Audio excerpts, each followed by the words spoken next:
Olha, gente, tem um quadro no Jovem Pan que se chama Ring. Os principais participantes desse quadro, por um lado, defendendo uma posição, é o Guga Noblar e, por outro lado, o Kim Kataguiri. E agora, nas últimas semanas, eles estão convidando outros participantes para se juntar nesses debates e geralmente tem um tema específico e cada um desses lados defende sua posição. Então, por um lado, você tem o Guga Noblar defendendo uma visão progressista e, por outro lado, você tem o Kim Kataguiri com uma visão de direita, nesse caso, liberal na economia e conservador nos costumes.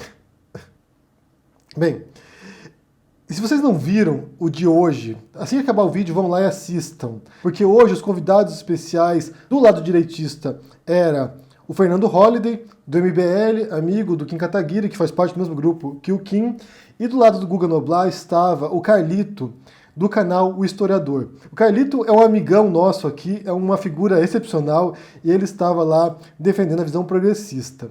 E o que aconteceu nesse episódio de hoje, gente, assim, foi sensacional. Eu não sei o que acontece quando tem esses debates. Geralmente quando você vê alguém de esquerda, alguém progressista, parece que a pessoa nos prepara para o debate, parece que ela nos prepara com informações, com respaldo para poder defender suas ideias. Ela vai lá, é jogada no meio dos leões, o pessoal ataca de todos os lados, devora muitas vezes o entrevistado ou o convidado e sai com a impressão de que a esquerda é idiota, porque eles não sabem se defender muitas vezes.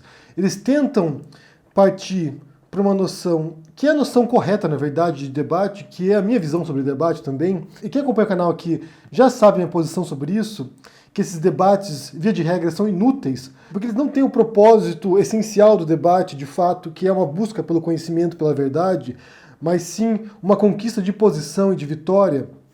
Então, para mim, esse tipo de debate não tem serventia para conhecimento. E quando você tem alguém progressista, o que a pessoa faz lá é tentar vir defender o conhecimento, tentar defender a verdade dos fatos, a realidade, e elas são aprisionadas nessa disputa por poder, que é como a direita enxerga um debate. A direita não quer convencer o outro lado de que ela está certa. Eles não têm essa pretensão, eles não têm esse intuito. Eles querem convencer você do outro lado que eles estão certos. E para fazer isso, eles utilizam uma série de recursos retóricos, uma série de artifícios retóricos, geralmente falaciosos, para te convencer. É um jogo pra galera. Como eu falei ontem no vídeo sobre o Gabriel Monteiro, eu esqueci de mencionar esse ponto importante, quando ele joga pra galera, o que ele faz é evitar confrontar o outro lado. Ele simplesmente joga pros ouvintes, ou pros espectadores, ou para quem está lendo um artigo, joga pra você decidir o que você acha que é verdade ou não. Então, um processo que se dá mental, psicológico, que se chama viés de confirmação, é assim: você, seguidor do MBL, você direitista, você vai ouvir o Kim Kataguiri e não importa o que ele disser, você vai concordar com ele. Não importa o que o Holliday diga, você vai concordar com ele. Não importa o que o Gabriel Monteiro disser, você vai concordar com ele, porque isso já reforça a sua visão de realidade. Não importa se aquilo é real ou não, se aquilo é factual ou não, se aquilo é verdadeiro ou não. O que importa é que aquilo ali confirma os seus preconceitos já, aquilo que você já acredita. Isso chama viés de confirmação. E vice-versa também. Quem é de esquerda vai ver alguém falando de esquerda, vai ver um Boulos falando, vai ver a Manuela Dávila falando, ou Lula falando, e isso confirma aquilo que você já acredita. Não importa se aquilo é verdadeiro ou falso, o que importa é que reforce seus preconceitos. Porém, via de regra, nesses debates, para a direita, não importa convencer o outro, importa vencer o debate. E quem decide a vitória sobre o debate ou não é você, do outro lado. Então, quando o interlocutor de esquerda ou progressista não se prepara, ele entra nesse jogo de maneira desigual. Ele entra tentando provar que ele está certo, ou com razão, ou com base nos fatos, e encontra uma pessoa que está disposta a vencer a qualquer custo, sem se importar tanto com os fatos assim. É um jogo desigual. É um jogo desigual porque parte de estratégias retóricas diferentes. Nesse caso particular, desse debate entre o Guga Noblar, o Carlito versus Kim Kataguiri e Fernando Holliday, eu senti ali, eu pude perceber que o Guga e o Carlito foram mais preparados dessa vez. O Carlito, ele é muito esperto, ele é muito inteligente, é um cara estudioso pra caramba, eu conheço o trabalho dele, é um cara competente pra caramba. Se vocês não conhecem o canal dele, confiram que é O Historiador, vou deixar pra vocês o link aqui, pra vocês conferirem. Ele é um cara muito estudioso, é formado em História, está estudando agora Direito e fazendo uma pós em Ciência Política. O cara é muito dedicado, muito estudioso, e ele se preparou para esse debate. E você vê ali, quando você percebe agora que o Carlito não cai no jogo do Kim Kataguiri, que ele consegue realmente encurralar o Kim e o Holliday no ringue.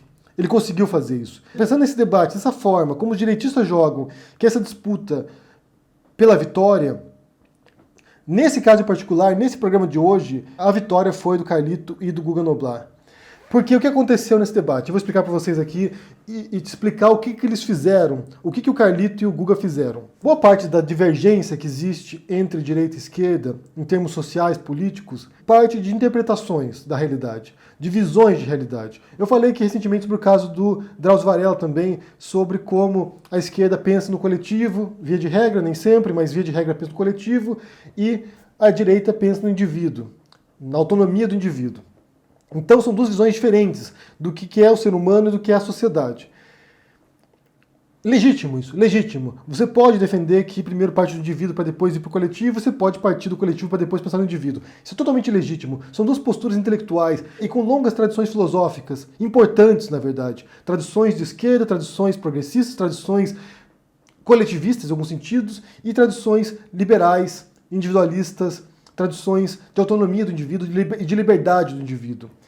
São duas tradições importantíssimas na história da filosofia e do pensamento. Defender um lado ou outro não é exatamente um problema. O problema é quando você distorce a realidade, quando você tem essa visão ideológica sobre o mundo, essa interpretação sobre o mundo, mas você não se fia nos fatos. Então o debate de hoje era sobre as manifestações do dia 15 de março agora, se elas eram legítimas ou não. E a primeira coisa, as manifestações elas são legítimas. As democracias comportam esse tipo de manifestações. Você, cidadão brasileiro ou de um país democrático, você tem o direito de se manifestar. Você tem o direito de reunir seus amigos, seus correligionários, pessoas do seu partido e sair às ruas para se manifestar, desde que tenha autorização. Geralmente você tem que avisar a prefeitura ou a polícia que você vai fazer isso, mas desde que você tenha autorização, você pode ir às ruas se manifestar. Você pode defender suas ideias, sua visão de sociedade. Você pode fazer isso. O problema particular nesse caso do dia 15 de março é que as manifestações elas têm pautas antidemocráticas e contra as instituições. E isso não é fantasia, isso não é delírio. Se você vê os grupos, o que eles estão compartilhando, os vídeos compartilhados, os memes, as mensagens, são pautas antidemocráticas. São pautas pró-governo Bolsonaro contra o Congresso e contra o Supremo. Disso não há dúvida, disso não há dúvida. E isso, esse ataque às instituições, esse ataque à estrutura republicana, isso é sim uma violação da ordem política brasileira. Isso pode representar um risco para as instituições e para a democracia brasileira. Então, quando o Carlito vai lá defender essa posição de que você pode se manifestar, porém essas pautas são antidemocráticas e por isso não podem ser defendidas publicamente desse modo, ele vai respaldado pela lei e pela Constituição. Então o Carlito parte daquilo que é mais correto num debate, numa argumentação lógica. Primeiro você respeitar a realidade e os fatos. Qual é o fato? Qual é a realidade? Você pode se manifestar, mas você não pode defender a derrubada do Congresso e do Supremo. Você não pode fazer isso. Por quê? Porque isso é um crime. E isso não é passível de dúvida. Isso não é passível de interpretação. Está na lei. Os artigos estão lá. Se você lê a Constituição, se você lê a lei, ali estão os artigos que criminalizam esse tipo de comportamento. Quando o Bolsonaro, por exemplo, em 99, foi na televisão e disse que se ele fosse presidente, que ele fecharia o Congresso no primeiro dia, o que ele disse ali era um crime. E o grande erro, como eu já disse anteriormente aqui em um vídeo recente, o grande erro naquele momento foi não cassarem o mandato do Bolsonaro como deputado na época, não cassarem o mandato dele e não prenderem o Bolsonaro. Porque se isso houvesse acontecido em 99, ele não seria presidente hoje. E seria execrado publicamente. E ninguém ouviria as merdas que saem daquela boca. Então há uma liberdade, a manifestação, e há um crime, que é propor a destruição de instituições democráticas. Isso não pode ser feito publicamente. Você não pode sair à rua pedindo a degola de ministro do Supremo. Não pode fazer isso. E um presidente também não pode inflamar a população para isso. E são crimes. Então, tanto o Guga quanto o Carlito defenderam essa posição. E por outro lado, você tinha o Kim Kataguiri e o Fernando Holliday tentando contornar isso, tentando mostrar como a esquerda ela é autoritária, porque ela não quer, de acordo com a lei, que pessoas saiam às ruas propondo rupturas democráticas. O fato da esquerda defender a lei, nesse caso, defender a Constituição, para a direita liberal, para a direita conservadora nos costumes, isso é uma demonstração de autoritarismo da esquerda. Respeitar a lei para um governo que se diz de lei e ordem é ser autoritário. E outro ponto que eles pegaram ali, o Kim Kataguiri e o Fernando Holliday no laço, é porque ano passado manifestações parecidas foram convocadas, que também tinha essa pauta antidemocrática, antirrepublicana, de ataque às instituições, de ataque ao Supremo, de ataque ao Congresso. E o MBL, naquele momento, se posicionou contra isso, dizendo que eram pautas antidemocráticas, e eram de fato. Então houve um racha na direita brasileira, por um lado, bolsonaristas fanatizados, que foram para as ruas pedir esse tipo de pauta antidemocrática, e o MBL, tentando se propor como moderado, uma voz moderada na direita, se manifestou claramente contra isso. Isso é tanto é verdade que o Nando Moura chamou o Mamãe Falei para ir na casa dele para debater esse assunto e humilhou o Mamãe Falei lá, humilhou o Arthur Duval. Então, foi um racha profundo. O MBL naquela época perdeu milhares de seguidores nas redes sociais, centenas de milhares de seguidores. Eles sabem disso. Então, o que mudou daquele momento para cá? Porque em 2019, certa manifestação contra as instituições não era legítima e eles não apoiaram, e agora em 2020 é legítima. O que mudou nesse período? E nesse momento, nem o Kim nem o Holliday conseguem defender a posição deles. Então, nesse debate em particular, você vê um caso no qual uma posição progressista, que é o do Carlito e do Guga, se prepararam antes e foram armados com a lei, foram armados com os fatos, com a realidade, e não apenas com uma noção abstrata de justiça ou de igualdade ou de sociedade. Foram armados com os fatos. E é nesse ponto que a gente precisa atacar, em termos argumentativos, com os fatos, com base na realidade, com base em dados. Porque se a gente foge disso, se a gente vai apenas para o nível da interpretação, isso é aberto a qualquer coisa, na verdade. A gente pode defender qualquer ideia, se a gente não está calcado nos fatos. E é engraçado porque tem um certo momento ali que você vê a cara de desespero do Kim Kataguiri. Quando o Carlito começa a falar a lei e mostrar para ele, de fato, o que está escrito ali na lei, você vê que o Kim dá uma olhadinha assim pro canto, meio que suplicando ajuda pro Holliday. Hello, darkness, my old friend. E aqui eu tenho que ser sincero com vocês.